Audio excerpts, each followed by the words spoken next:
Bore da, Croeso si Cyber UK. Good morning and welcome to Cyber UK, both here in ICC Wales and to our audience joining us via our dedicated YouTube channel. Before I get into the detailed announcements, I want to make sure that everyone can join in the conversation. So let me draw your attention to Slido.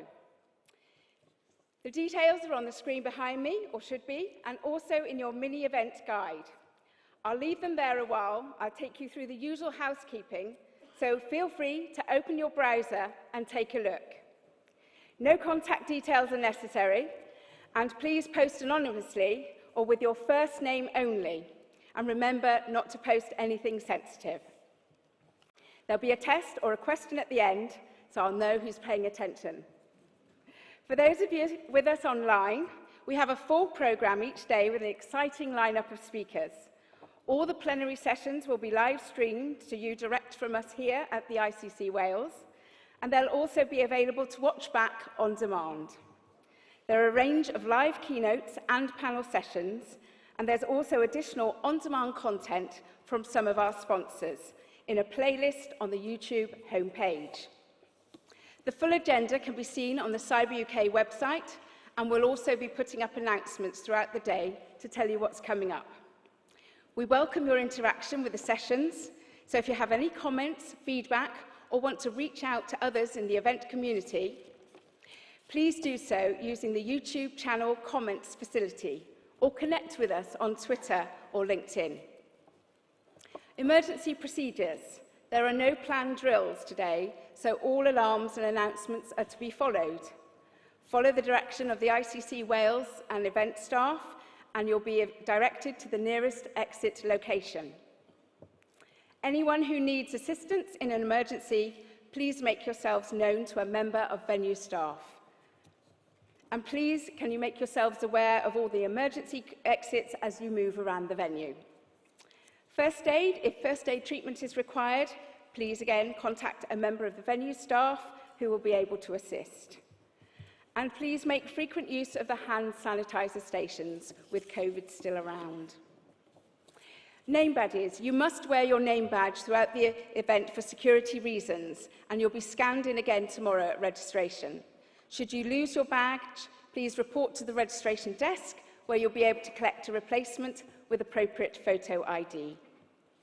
You'll find all the agenda information on your mini guides and in the digital event delegate brochure. Should you need any assistance on this, please again head to the information desk or look for a member of the events team. They're wearing red t-shirts or with name badges with a purple stripe. Filming and photography. There will be event crews around and official photographers roving throughout the venue today, and there will also be unescorted members of the media. The media have yellow badges and yellow lanyards, and please ensure you have a red lanyard if you do not want to be filmed or photographed. Feedback is really important for us, and I've already talked about Slido. There's a link to our feedback survey in the delegate brochure, and a reminder will be sent out post-event. And there are also staff on site here with iPads with a very shortened version for those who are really keen to give immediate feedback. The information will be used by the NCSC comms team to evaluate and develop the event. Our Code of Conduct. As organisers of this event, the National Cybersecurity Centre is dedicated to providing a positive learning and sharing experience for all participants. We are all therefore expected to conduct ourselves appropriately in accordance with the Cyber UK Code of Conduct, which we all signed up to at registration. A copy is available on the event website. Should you have any concerns relating to this or any behaviour, we have a dedicated team here to assist. They can be contacted at any time. Their contact details are available from the NCSC stand and at the information desk. Right, let's see how many of you are ready to use Slido. My question this morning is, how many of you attended Cyber UK in Glasgow in 2019, 3 years ago, and Cyber UK 2021 online?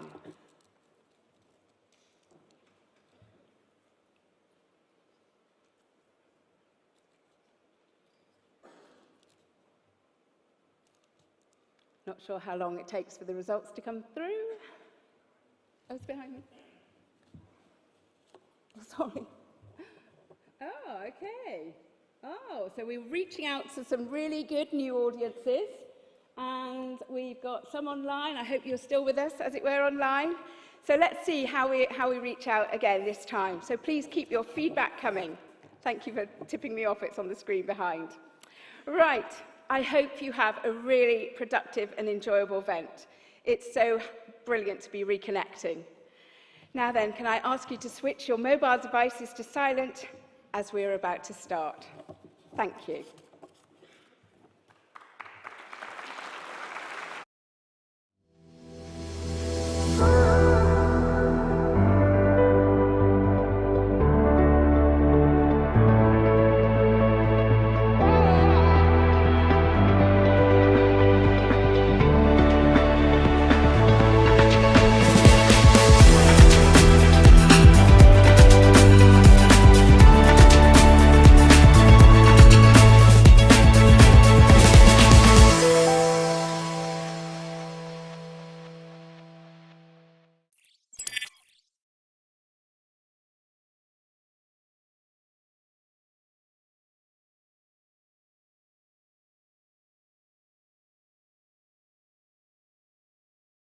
Ladies and gentlemen, please welcome to the stage the CEO of NCSC, Lindy Cameron.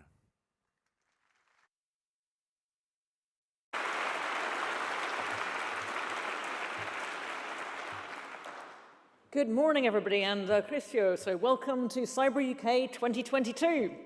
It's great to have you all here in person. I suspect, like me, most of you haven't been in a room with quite this many people for quite some time. And it's fantastic to be here having our annual conference in person for the first time since 2019. As I said last night, we're only a couple of years late here in Wales, but it's great to be here eventually. And thank you also for those of you who are joining us online. You're equally welcome to what promises to be 2 days packed with brilliant speakers, insightful debate, inspiring presentations, and creative technical masterclasses. We're delighted to be here in Wales, a country that punches well above its weight in terms of cybersecurity, whether it's schoolgirls from Newport taking part in the NCSC Cyber First Girls competition, or experienced cyber practitioners working in Cardiff at a globally successful tech firm.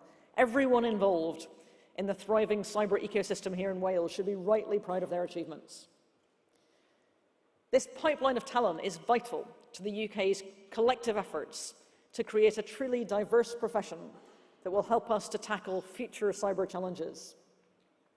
And I hope we'll see this ecosystem grow even further, following the Welsh Government's announcement last night of a new £9.5 million cyber innovation hub to help Wales become a global leader in the sector.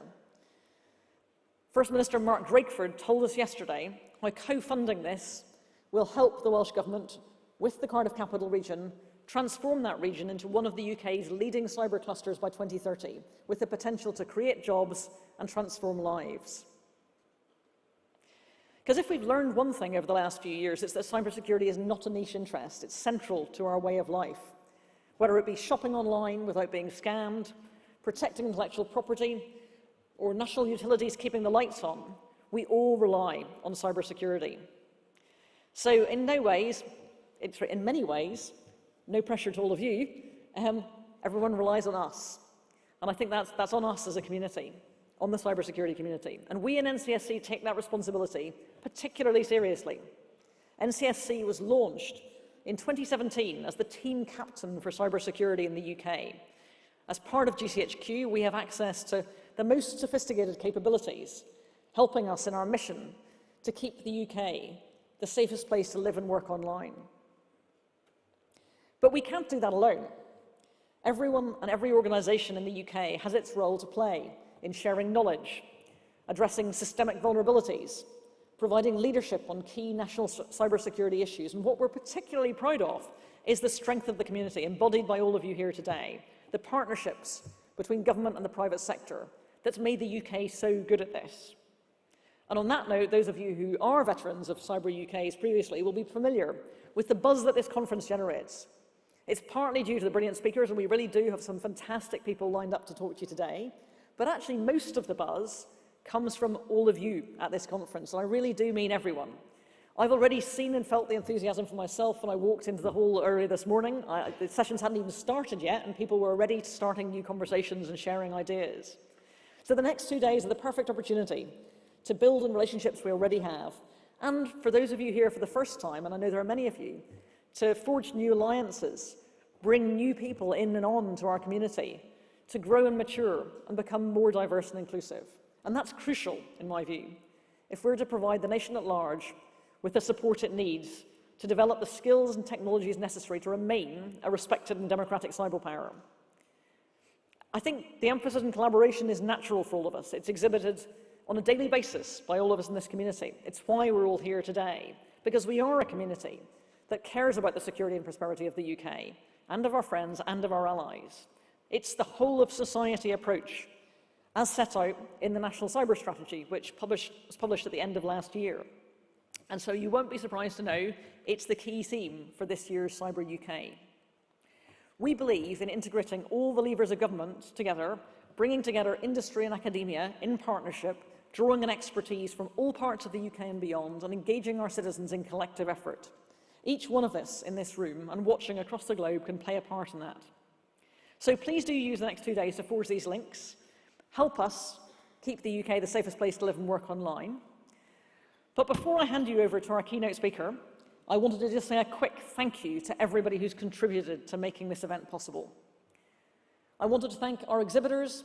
I hope you'll wander around the exhibition and see many of them, and our sponsors, particularly Palo Alto for last night's wonderful leaders' dinner, SecureWorks for the reception in the brewery at Tiny Rebel that I hope many of you enjoyed, and to our key sponsors, AWS and BT. Thank you for your enduring support for Cyber UK. It is great to be back here with you. Similarly, I wanted to thank all of you, our delegates, whether you're from the UK or overseas, whether you're from the public or the private sector. The next 2 days are all about you.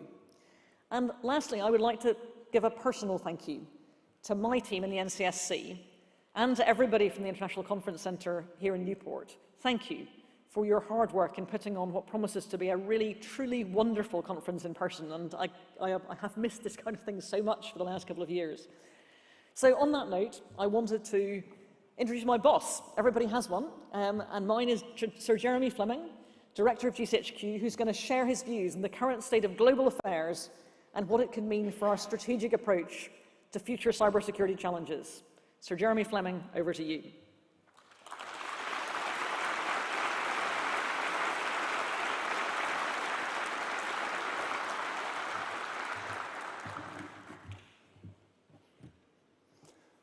Borada Barb a croeso. I'm crossing my fingers that came out as I intended, but in any language, I want to say a massive welcome to Cyber UK 2022 and add my hopes to Lindy's that the next few days will be important and meaningful for us all. I'm genuinely excited to be here in beautiful Wales, and given the context, I know that the things we are discussing will help shape not only the cyber environment, but the future success of our nations. Now, before we get to the programme, it's my pleasure to set the scene and spend a few minutes looking at that context, if you like, the bigger picture. Because since we got together in Glasgow in 2019, we've been through some particularly challenging times. The pandemic's shaken the world. It's caused millions of deaths and shifted more of all of our lives online. The toll on our economy, especially on supply chains, has become obvious as we prioritise and tighten our belts. Of course, we can count ourselves lucky compared to those caught up in wars, but we're also seeing heightened cyber risk. Cyber criminals are consistently evolving their tactics. The lines are blurring with hostile state activity, and ransomware remains a real threat. And the shift in technology towards the East, regulatory competition, and the commoditization of data has increasingly obvious implications for our future security and our prosperity. Now, any one of these factors alone could be viewed as historic. And taken together, their impact is even more so. And it all adds up to a context that emphasizes the importance of digital connectivity to the very fabric of our lives. The fact is, this is a trend that will keep on accelerating. And that means we must be able to trust the systems that connect us, that enrich our lives economically and socially. And it means that cyber clearly matters to everyone. So it's against this period of generational upheaval and through the lens of an intelligence, security and cyber agency that I want to explore this in more detail. What we're learning now and how we must change our approach to cyber security in the future. At the global level, the UK has developed as a cyber power. Alongside the more traditional forms of diplomacy and statecraft, cyber now plays a vital role in our national security and our prosperity. I'm sure you'll have heard me talk about this before, but I consider a country to be a cyber power if it can direct or influence the behaviour of others in cyberspace.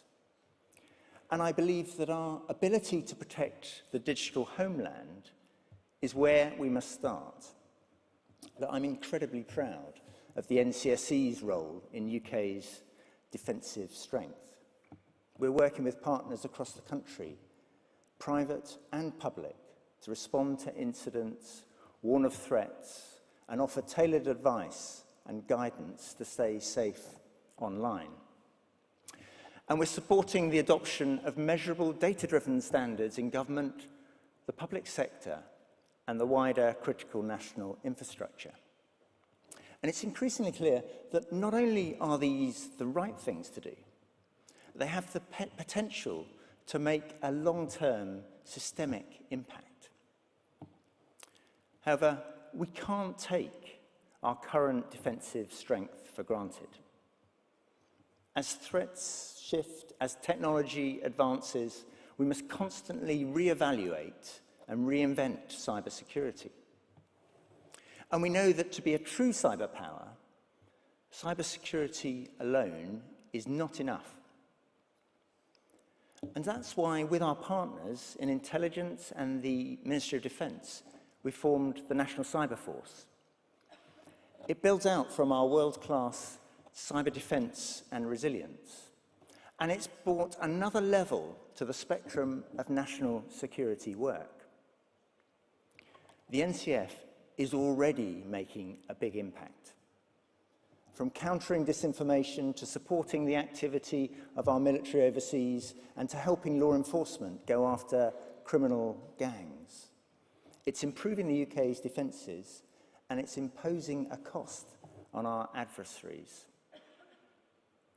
Of course, ultimately, what sets us apart from these adversaries is not what capabilities we have, but how we use them in a legally proportionate and ethical way. Now, the UK has led the way in thinking on this, and later this month, the Attorney General will set out the government's latest legal views on the responsible use of these cyber capabilities. Each part of the system, intelligence, security, and cyber, is a different and, to a degree, independent part. But it's how they operate together, how we make them greater than the sum of our parts, that provides true national advantage and cyber power. Now, that's not rhetoric. That synergy is advancing the UK's vital interests in these challenging times. Now, if I dig into some of the factors a bit more, I mentioned at the start, you'll see this in action. We're all seeing China go further and faster, imbuing standards and technologies with their authoritarian, government-led values. Much of this is in the public domain, but some isn't. And it has to be combined with insights from intelligence to help shape the UK's cyber security approach to future tech and the standards that govern it. And it has to come together with action now to enhance cyber resilience and to secure the next generation of technologies upon which the UK will rely. And that requires long-term investment and strategic patience. But we're also focused on more immediate and closer threats. And at the moment, that means the war in Ukraine. It's at the front of all of our minds. The suffering and broader humanitarian effects are terrible, and we see the implications of indiscriminate warfare and of Putin's miscalculations playing out on the battlefield. But we're also seeing the conflict in near real-time information, cyber, and technology spaces. It's already a remarkable feature of this war, just how much information about the behaviours and tactics of the Russian forces are out there in the public domain, and how much intelligence has been released by Western allies to challenge and get ahead of Putin's actions. This is modern warfare, influenced and shaped by the democratization of information. And thankfully, the Ukrainians are excelling at it, and we're proud to be playing our part in supporting their efforts. Now, of course, we're seeing it in cyber too. Perhaps the concept of a cyber war was overhyped, but there's plenty of cyber about, including a range of activity we and partners have already attributed to Russia.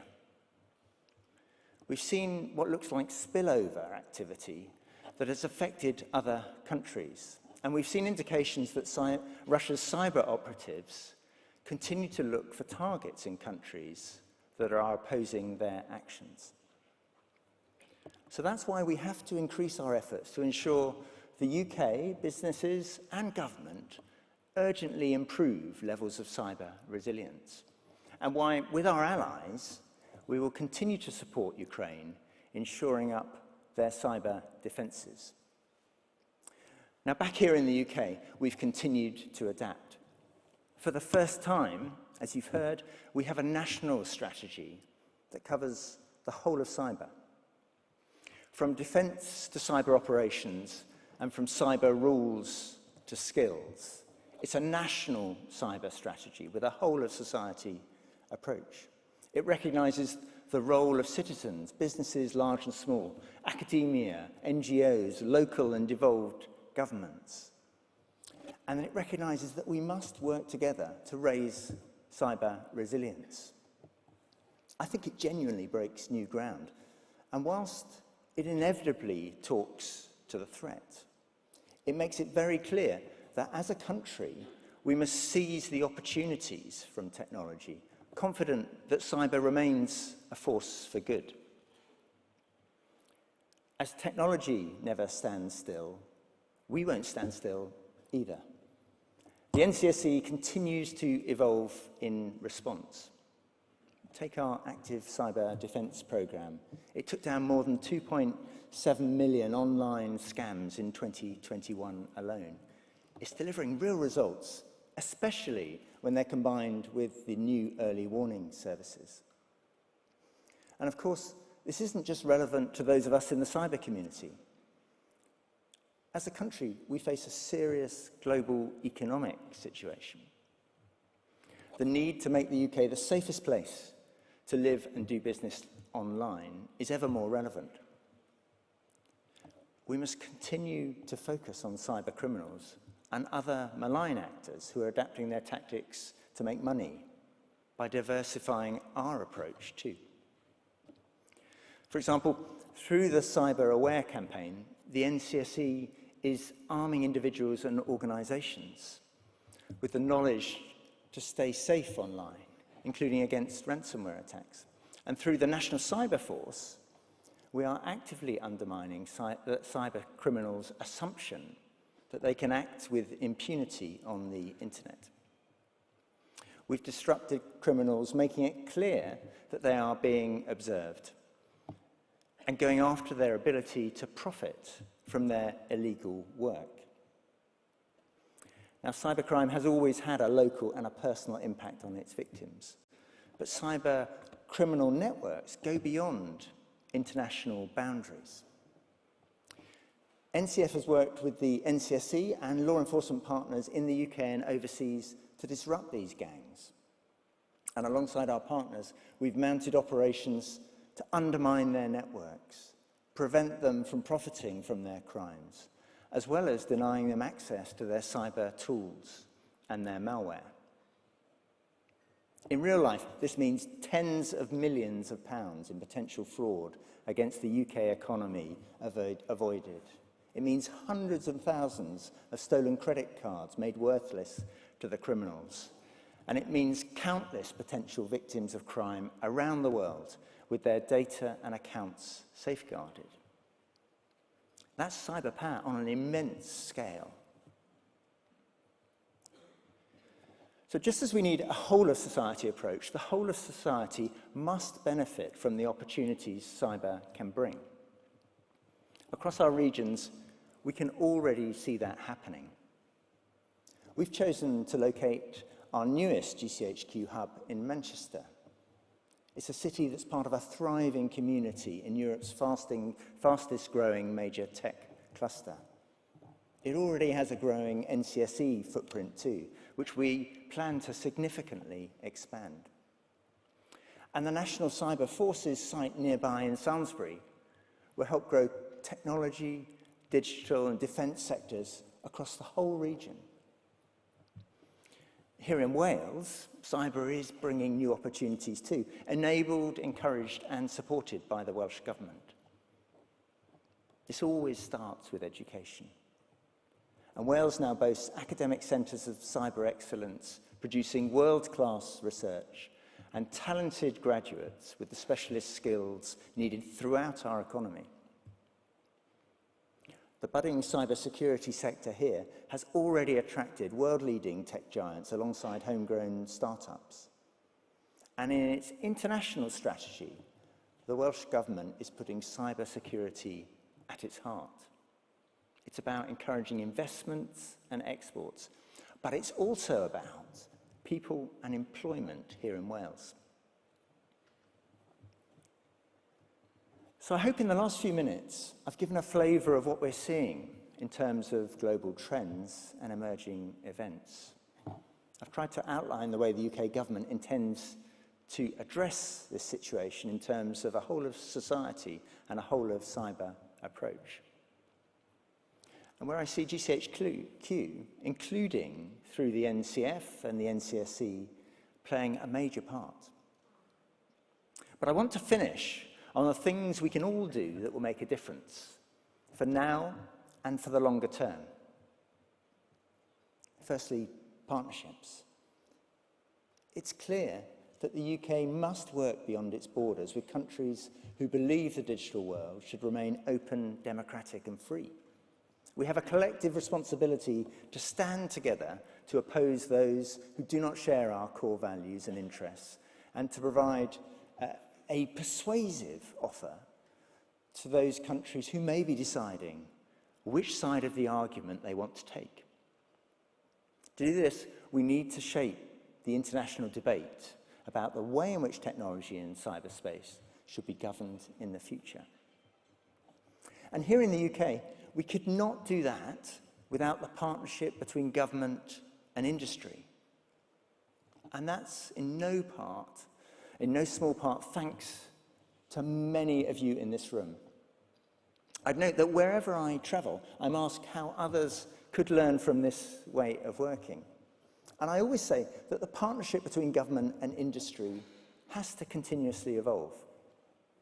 That means building trust, about being open to challenge, sharing data as effectively as possible, recognizing that we all have equities at stake and having a shared sense of purpose about what we want to achieve. It's working well, but we all know there's more to do as we tackle new issues such as cross-sector cyber resilience and supply chain challenges. Secondly, raising resilience. Doubling down on our collective approach is key to our long-term success. Investing time, energy, resources, getting the basics right, ensuring you understand the technology you use, following best practice to make it as resilient as possible, and being alive to the shifting threat and how to defend against it. And the third area, perhaps the most important area we can make a difference, is on skills.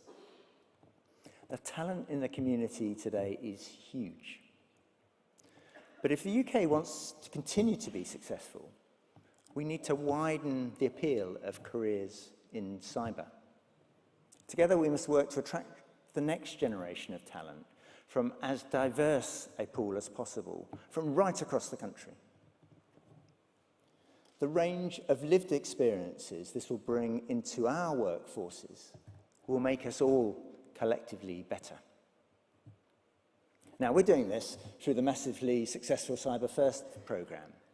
It's been helping to develop the nation's cyber skills for years, delivering programmes to attract diverse talents from 11-year-olds through to postgrad and bursary students.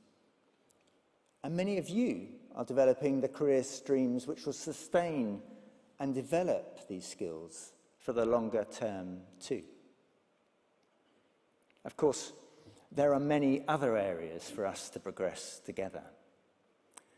But it seems to me that a focus on these areas, on partnerships, on resilience and on skills, will go a long way to making the vision for a whole of society and a whole of cyber approach real.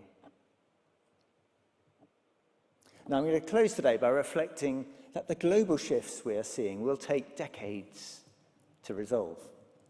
And while I can't predict how things will turn out, I can confidently say that cyber and cybersecurity will continue to be pivotal. This community, every one of you, has a critical role in what happens next. We all need to ask the right questions, demand the latest knowledge, and make sure we apply all of our ingenuity to ensure the UK succeeds. Now, please keep reminding yourself of that over the course of the conference. Learn from the experts we've brought together, and afterwards, share what you take away and help us turn this vision into action. If we do that, I know that we will make the UK and our partners both more prosperous and more secure.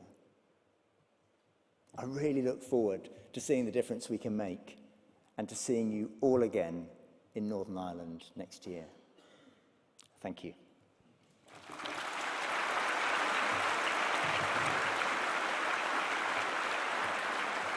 Ladies and gentlemen, please welcome to the stage Managing Director of Security for BT, Kevin Brown.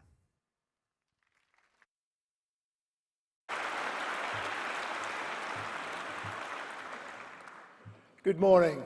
It's fantastic to finally be here for Cyber UK and to see so many of you in the flesh, but also speak to those of you that are tuning in virtually. It's also great to be here in Wales. Across BT Group, we employ around 4,500 people in many Welsh towns and cities. We also recognise Wales as one of the UK's leading hotbeds of cyber and technology education and research. And we have close partnerships with Swansea, Cardiff and the University of South Wales. It's therefore absolutely right that as the leading showcase of UK expertise, capabilities and partnerships, that Cyber UK is taking place right here in Wales. I was also on stage at the last in-person Cyber UK event in Glasgow, which is hard to believe is now already 3 years ago. In some ways, it doesn't feel that it's that long ago, yet the world, and the cyber landscape more specifically, has changed incredibly since then. We're all aware of how COVID has altered our lives since 2019, but alongside the mass migration to remote and cloud working, our industry has been fundamentally altered by the major incidents like SolarWinds and Log4j since then. We're also, of course, facing a radically different geopolitical context. We've all been appalled at the invasion of Ukraine over recent months. And alongside the humanitarian and diplomatic efforts, there's a huge ongoing cybersecurity response. And as Sir Jeremy Fleming just outlined, government and businesses have worked collaboratively to share information to ensure that our collective cyber resilience and defences are as strong as possible. And this must continue. All of these events have massively changed how we approach and think about security. Almost all organisations are now questioning how secure they really are and whether the protections they have are actually protecting them. What might have seemed as a level of paranoia reserved solely for the CISO has now become the norm across all organisations. And it's no longer just about protecting yourself or one type of industry in isolation, as today's cyber landscape is all about interdependencies. The connectedness of technologies has massively increased in just this past 2 to 3 years, allowing attacks to spread a lot more quickly. And this really matters because we are only as secure as our weakest link. And we know that both security organisations are criminals are now in this constant race to identify those weak links.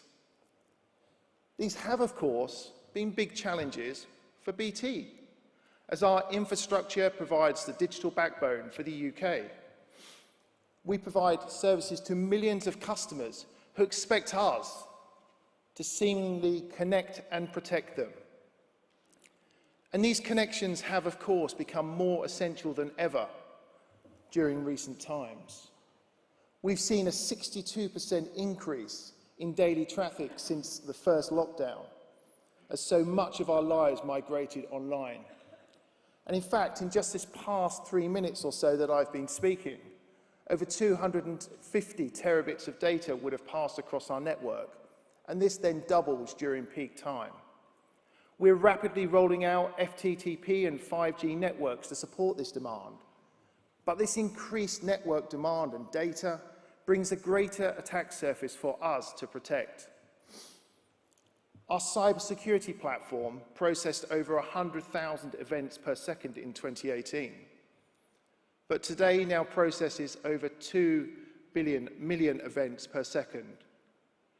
That's 170 billion events which we will ingest and analyse every day in order to defend our network against, on average, 6,500 cyber attacks every 24 hours. In years gone by, the problem was around the lack of data, the data to make these insightful decisions. But we're now facing the data paradigm, where the situation has completely inverted. There's frankly now far too much data to ingest, and many organisations are struggling to keep up, often using operating models that were devised several years ago, which take no account of the multi-cloud era. In this context, many organisations are often innovating to just keep their heads above water. But this isn't sustainable. We need to challenge how we see innovation, not using it just to react and adapt, but to create a fundamental step change in our approach and outlook. One of the key ways we can do this, of course, is in technology, and more specifically, automation. We're increasingly accustomed to using automation for routine bulk analysis of data, but to really outpace these threats, we need to give it far greater decision-making responsibility. We recently launched our new Eagle Eye platform, which uses automation and AI to rapidly identify and predict cyber attacks. This is underpinned by epidemiology-based research, which uses the findings of the spread of viruses in human population to model how cyber attacks propagate, but more importantly, how to stop them spreading further. We're trusting this platform to automatically analyse issues and put preventative measures in place before they impact BT and our customers. This is a significant change in our approach, but it's necessary to massively increase our response speed so that we can move faster than our adversaries. It also frees up people to focus on the complex strategic issues, which is critical given the cyber skills gap that we all face. That's why we also have to innovate to create a fundamental change in how cyber careers are seen by all areas of society. It's not only that we face a lack of professionals, but we also need far greater diversity in order to create new and innovative ways of thinking in the industry. The cyber threats that we all face are constantly changing, and we won't be able to respond to them in the future without a far broader range of views and perspectives. This is an opinion we share with the NCSC, who are addressing this via initiatives like Cyber First, which we were delighted to be named as a lead partner for last year. We also need to remove barriers and create pathways to attract people into cyber careers.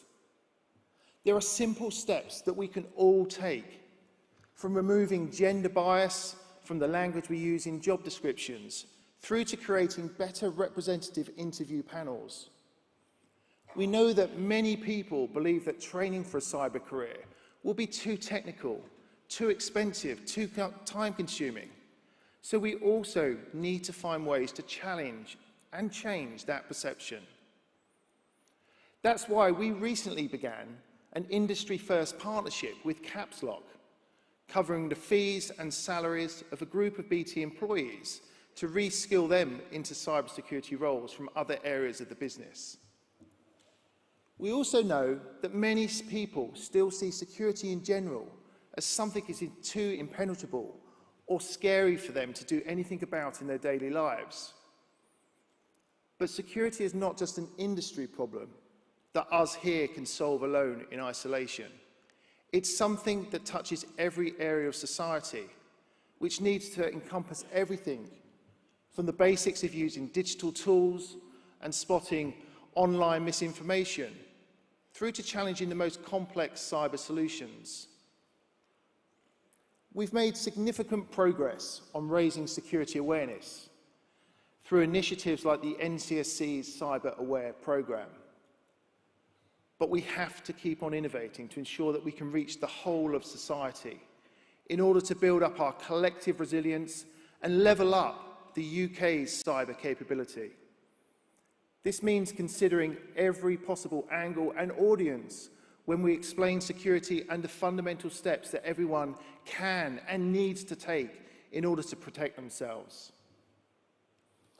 We also share the NCSC's commitment to protecting all of UK businesses, all sizes, and providing them with the skills and the understanding of how to secure themselves. Recent BT research found that thousands of the UK's smallest businesses had little or no cyber protection, with those firms believing that their business wasn't big enough to be targeted by cyber attacks. We know that being a smaller business doesn't make you any less of a target. BT means business when it comes to cybersecurity, and we are committed to supporting all of UK businesses regardless of their size. That's why we recently launched a number of new security products specifically tailored for the SMEs, as we need to ensure all UK businesses are covered in our security approach.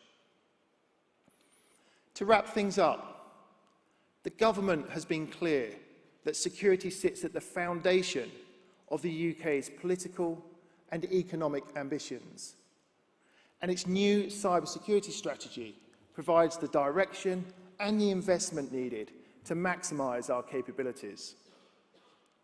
To truly achieve this and do more than simply race to keep up with the latest threats, we have to innovate in everything we do, not just technology. I would encourage us all to look at how innovation can challenge and accelerate every element of our security approach.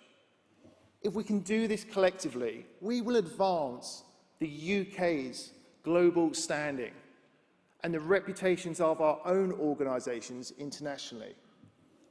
This is both a great challenge and a great opportunity, which I very much look forward to hearing more about at Cyber UK. Thank you very much.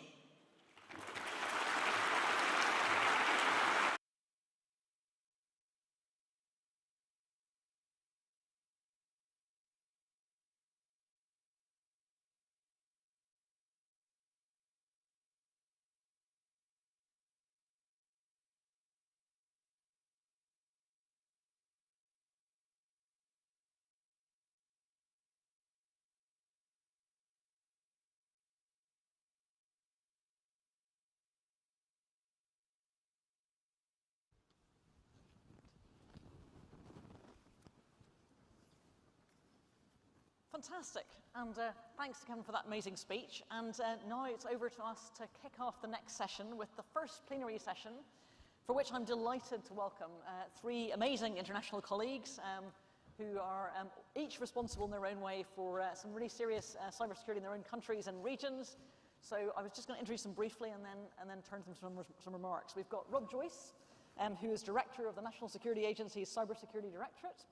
We've got Abby Bradshaw, who's head of the Australian Cybersecurity Centre in the Australian Signals Directorate. And we've got Johan Lepassar, who is the Executive Director of the European Union's Agency for Cybersecurity, ENISA. And so we're going to have a conversation today basically about some of the challenges in global cybersecurity, so how we work together, but also how we all see the challenges. So Rob, I was going to start by asking you to kick off a bit. We're sort of a year and a bit into the Biden administration. It's been quite a challenge. We're a year on from the Colonial Pipeline incident. How do you see the current state of cybersecurity, and what does it look like from the US perspective? Well, I think first, thanks for having such a great gathering here, Lindy. It's awesome. For us, a lot of the focus is the environment. And you mentioned Colonial Pipeline. Ransomware is a huge aspect where we learned cybersecurity is national security. And we're seeing the criminal element push through and impacting not only the businesses, but all the way into governments and society at large. You mentioned trends. One interesting trend we see is last month or two, ransomware is actually down. Yeah. And you know, there's probably a lot of different reasons why that is, but I think one impact is this will fall out of Russia, Ukraine. As we do sanctions and it's harder to move money and it's harder to buy infrastructure in the West, we're seeing them less effective. So that is one of the knock-on effects. So ransomware is a big part. A second is the rise of zero-day vulnerabilities. The number in the last year that were uncovered and commercially exposed is off the charts. It's been exponentially increasing how much we've detected. And I think a trend in that is the amount of exploding prevalence after a proof of concept is launched. So those of you who have to do defensive activities, you know, when the vulnerability is announced, that's a time to get ready. But if there's a proof of concept out there, that's the time to really be digging in with the groups and be ready to explore and execute your defenses. And then finally, the last area is that Russian-Ukraine threat, where all of us are seeing the spillover of a nation-state activity trying to drive in a crisis, but continuing on to impact civil society, and that's a real problem. Fantastic, thanks. That's an amazing expose of what's been going on. Abby, how does it look to you? Yeah, I also want to thank you, Lindy and Sir Jeremy, for the invitation. I come from Australia, otherwise known as the Forbidden Continent, and this is my first time out of the country in 2 years, and I've forgotten what a long way it is to the other side of the world. And another secret I'm going to share with you is my sisters and brother partners, we've never met in 2 years face to face. Wow. And thankfully, Rob, you're a lot more handsome than you ever appeared on a VTC. I can confirm.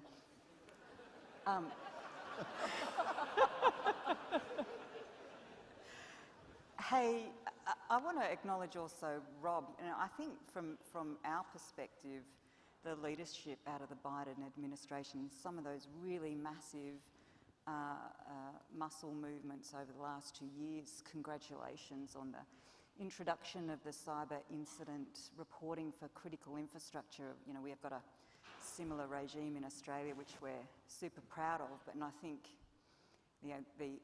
along the sorts of trends that you're talking about now, that's a magnificent kind of response. And it will be fascinating as we compare the benefits of those regimes in terms of visibility and hardening of critical infrastructure. Congrats also on the directions about zero trust for US government entities. You know, we have a similar sort of regime in Australia as well. I think that those are super important sort of directives, but I think one of the most splendid measures has been the Cyber Safety Review Board, which I think we all welcome as a sort of platform for blameless inspection of those more systemic elements of causation. And I think, you know, I've just named 3, but those are measures which will have global impact.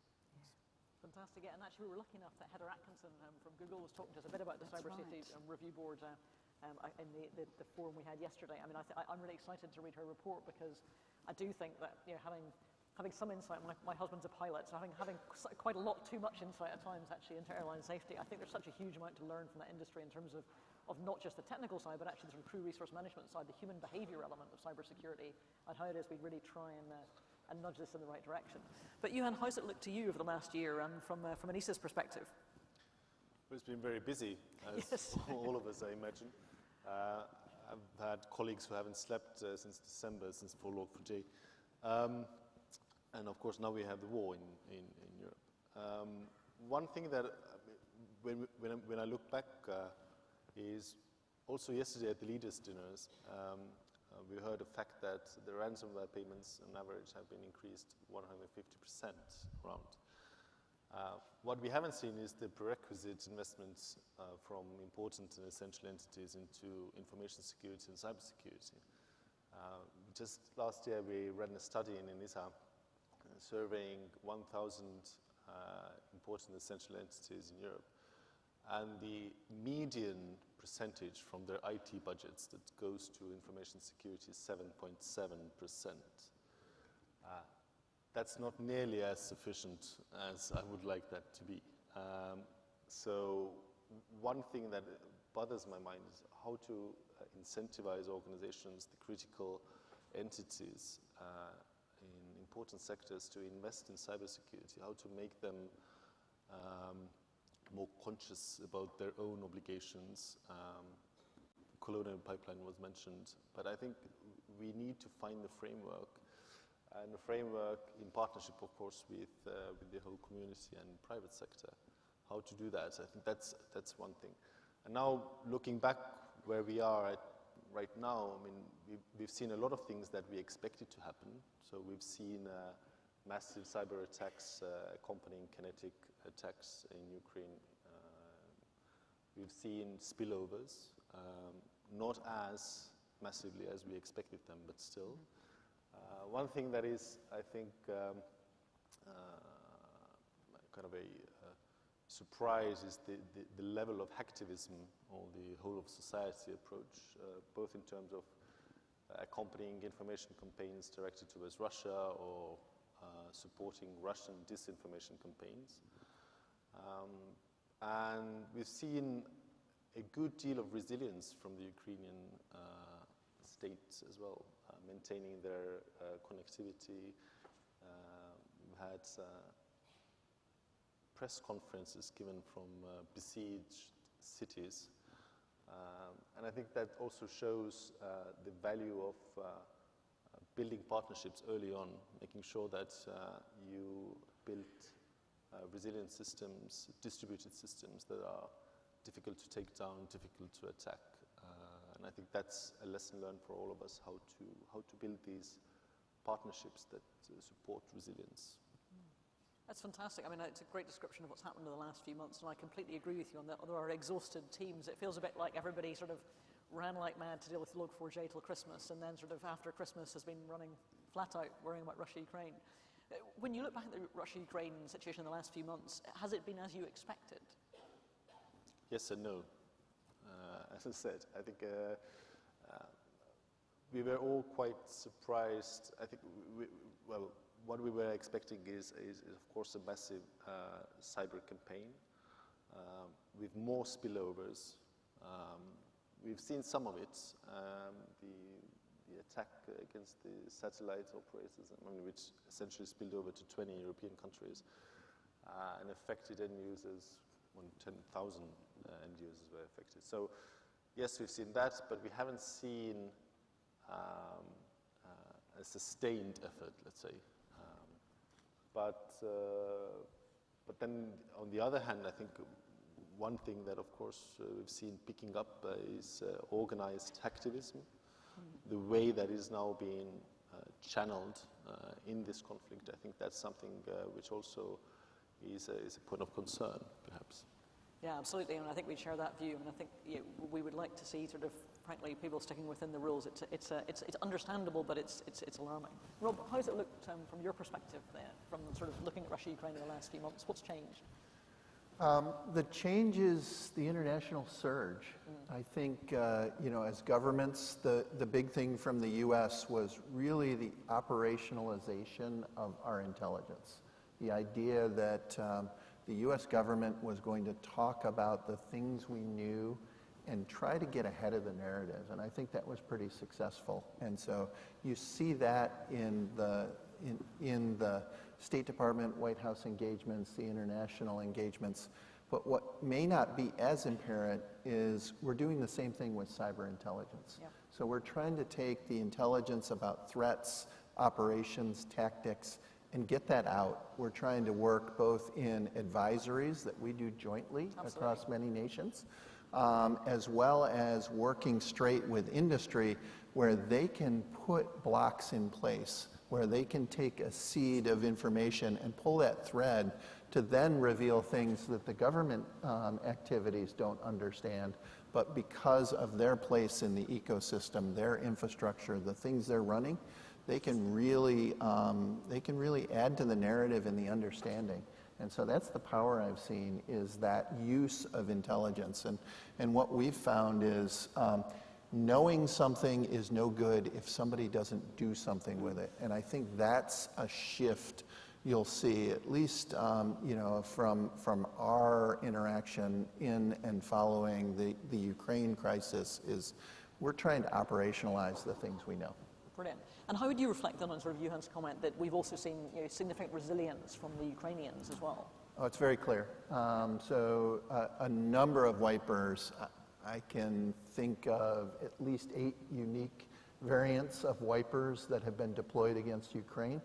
And they've responded, kept their systems up, rebuilt their systems. But I think one of the things they've done is they have emergency plans, having been under pressure for years. It hasn't been just this crisis, but they have been able to practice, and they understand what good incident response is, and they're able to then recover. And I think having a practice plan as well as the recovery plan is a really vital lesson we should all take.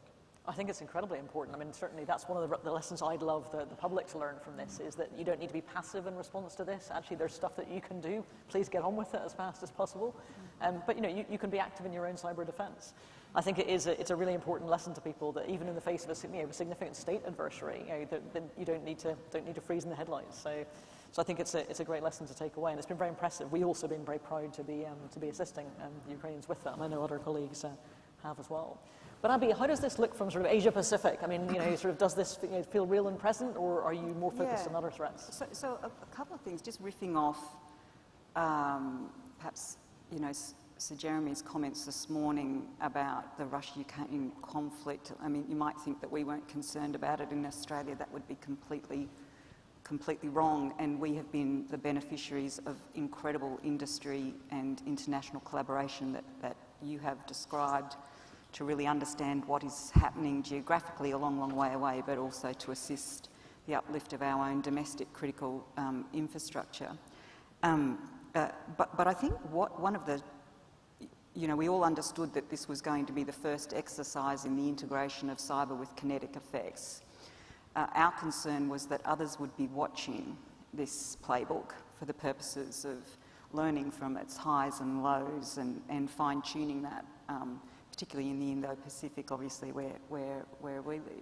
But I think the lessons we need to take away is how effective some of that government and industry collaboration is, and to Sir Jeremy's point, the fact that we need to leverage that, normalise it and actually evolve it to whole new levels. And I think cybersecurity is probably one of the leaders in terms of true partnership between government and industry. It's probably a sphere of activity which has enjoyed a massive propulsion through the COVID pandemic in ways that other aspects of society have actually been pulled back in terms of their progress.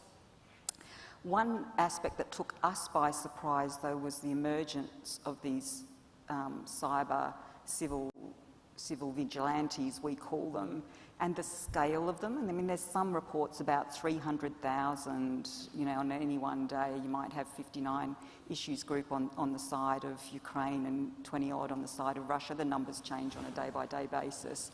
But the public engagement in that course by the actors and the capacity for that to actually introduce extreme unpredictability, the opportunities for spillover and actually for wrongful attribution and retribution and escalation, which in our world is highly problematic.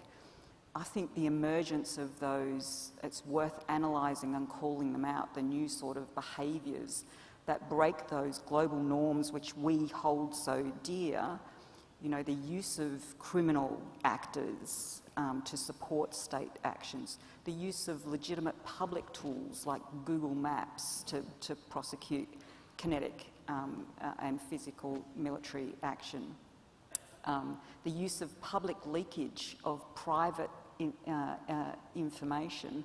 All of these, I think, are important moments to observe and call out from an international perspective. And I think that the ongoing concentration on attribution as a global community is super important to maintaining that use of a digital world in a legitimate way that supports prosperity, security, but also unity is super important. In terms of our region, well, it's all been blissful and very quiet, no. Said no one in cyber ever. And I love people who come and tell you how quiet it's been in cyber lately. It's like I've never experienced that, really.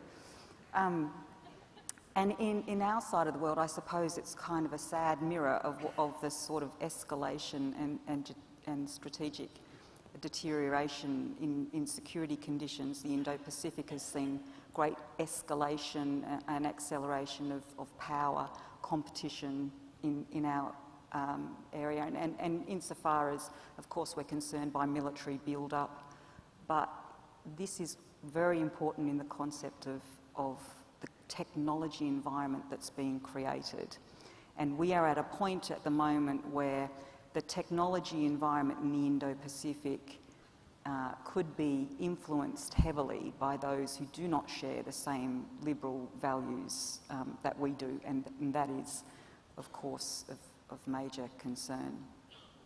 That, I suppose, our government has responded to that by 3 months ago investing a further $10 billion in the Australian Signals Directorate, and that will mean my business will double, the agency will double as a whole, and we will produce more intelligence, more effects, and more active cyber defence programs. We have this year enacted legislation which actually regulates critical infrastructure providers and systems of national significance, introduced a mandatory reporting regime for those entities, introduced mandatory cybersecurity standards for the first time for regulated critical infrastructure industry. The response to that you can observe already. We have a very different relationship with boards today than we did 24 months ago than we had 12 months ago. 24 months ago, boards would say, can you come and brief our board really for the fact of being able to say we've had a cyber person, and what they would ask for is, can you give me a threat brief?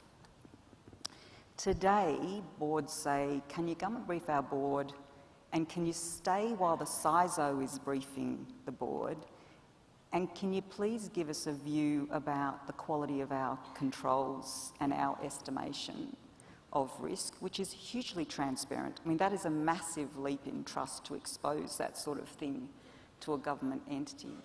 And lastly, what they're looking for is evidence of an ongoing relationship and collaboration between my agency and their CISO and their senior exec. And that is something I'm extremely grateful for, and I think bodes well for that evolution I suggested, or I think Sir Jeremy and yourself, Lindy, have suggested is entirely necessary for the next decade. Fantastic, that's great. Any reflections, Johan or Rob, on Abby's comments there? I think the notable piece is the cyber vigilantism. Yeah. Right?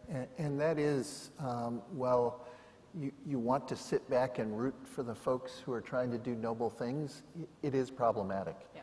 And I look at the way we are trying to hold bad actors accountable in other nations, and look to the threats coming out of Western Europe, America, and others, and say, we have to be good international citizens in the cyber arena, the way we're asking them to behave as well. So it's a problem. No? Yeah, I tend to agree. I think that it's one of the, we in cybersecurity community, we like scenarios, so we play out a lot of scenarios.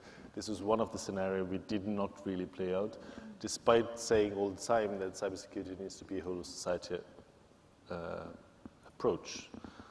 It can also be a whole of society response. So, and that's what happened in this war. I think one thing as well is that it pays off stress testing yourself. I mean, the Ukrainians have been stress testing involuntarily since 2014.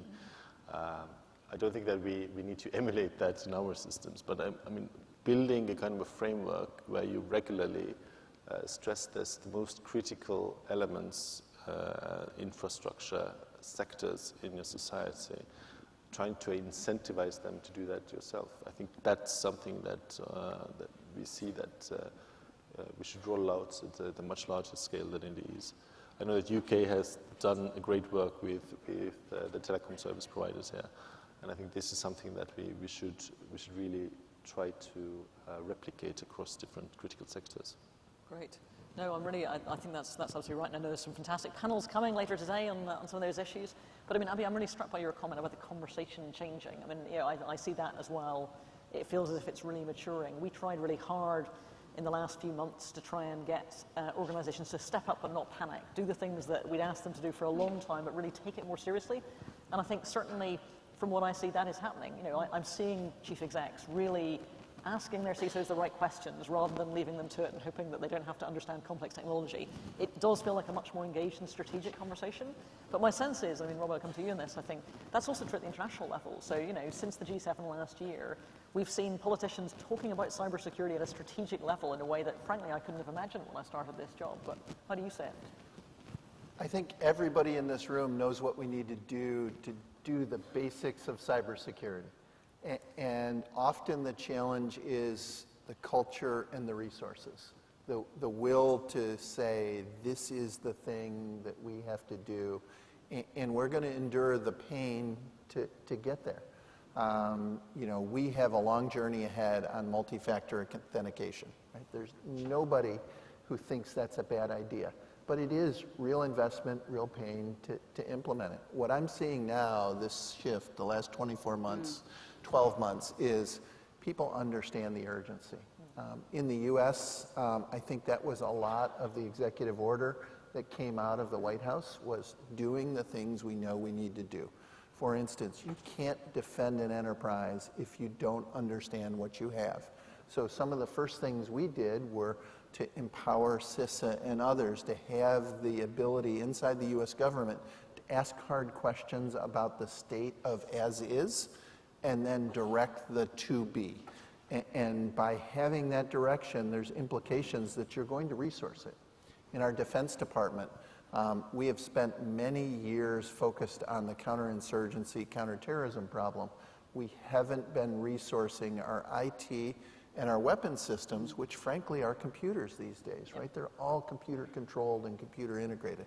We are now having a focus on what does it mean to have near-peer adversaries like China threatening those systems. And so we will now do the things we should have done 10 and 20 years ago because the challenge is there, the threat is there, but more importantly, the narrative has shifted. And I think we have leaders at the political level, at the board level, at the industry level who are now getting together and saying, we know where we must go, let's resource it and let's get there.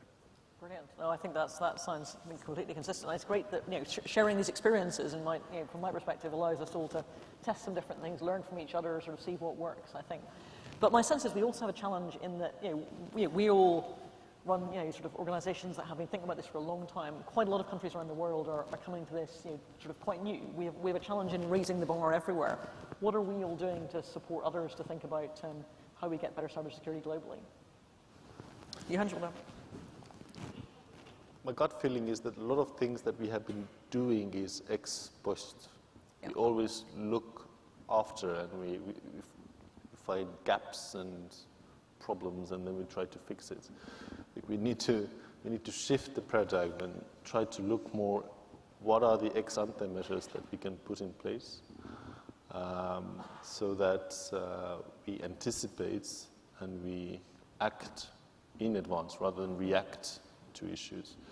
So putting kind of minimum security requirements in place that everybody should follow before they implement systems. I think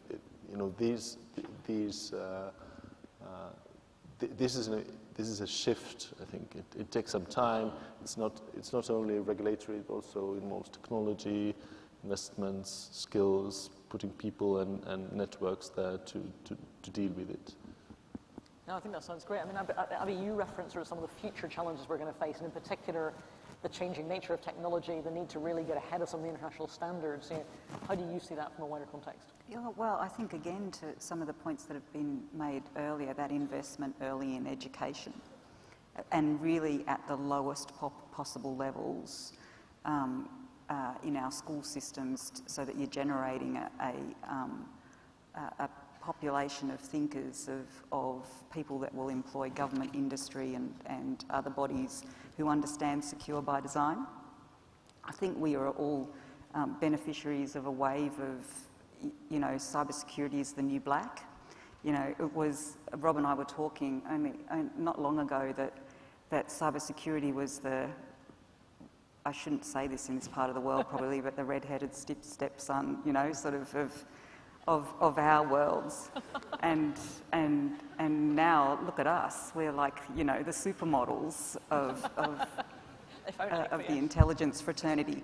And we are, because we are the ones that come out of the shadows and engage in ways that our colleagues on the dark side cannot and perhaps should not. And I think we bear an incredible responsibility for that very point about translating those messages for people in our current generation who frankly don't understand it, for demystifying the technology.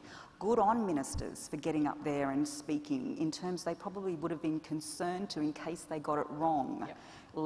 Leveraging those deep technical specialists, letting them get on and engage in that way and being proper mouthpieces for them in languages which are appreciated by people that are less educated in those means. I think that is really super important.